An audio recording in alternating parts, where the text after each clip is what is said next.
Thank you. Sue had a question. She says, are sprouted buckwheat groats toxic? Because she likes to use them as a cereal. I don't know who she read that a buckwheat groat is toxic. Buckwheat is the original cover crop that white Anglo-Saxons in Europe put down on the ground to fertilize their soil. Buckwheat also, out of all foods known to man, have the highest lecithin level. So the scleroses, the arterial types we spoke about before, raw green buckwheat sprouts grown for 7 days on soil are terrific for that. Buckwheat is not really a grain. For the lack of trying to confuse everything in the world of your mind, we tell you it's a grain. It really botanically is a fruit. Don't let that freak you out. I'm not going to tell you not to eat it because it's a fruit. It's a rare form of fruit. It's a fruiting plant that basically puts this little fruit out. And it acts like a grain, digests like a grain, is extremely healthy, and we've certainly been using it for over 53 years with great success. And we haven't seen anyone die from that, but we've seen people die from a lot of other things. Here's an interesting one. Anne says, my naturopath insists that Celtic salt is needed by the body for minerals.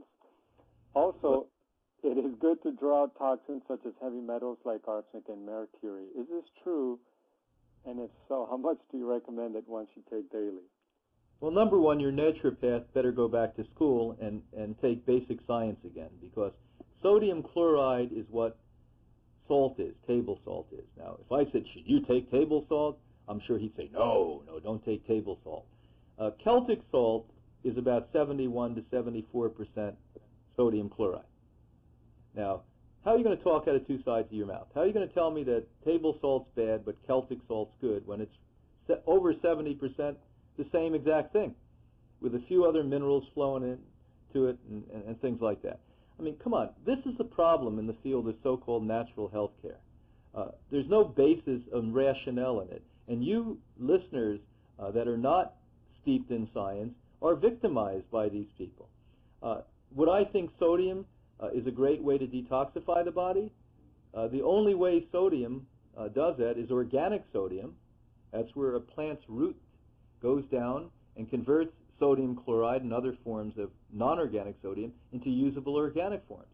And that is the major solution that the lymphatic system uses to purify the blood. So organic sodium, absolutely. But where does this guy come off saying that sodium chloride, a non-organic crystalline that literally contracts the arteries, make them smaller, dehydrates the human body, actually if you ate enough of it long enough, could actually change the shape and size and dimension of organ systems of the body. That's why when you get and eat salt, be it Celtic salt or be it table salt, you get higher blood pressure because the vein gets smaller and the same amount of blood goes through it, so voila, higher blood pressure. I mean, unfortunately, you better change naturopaths.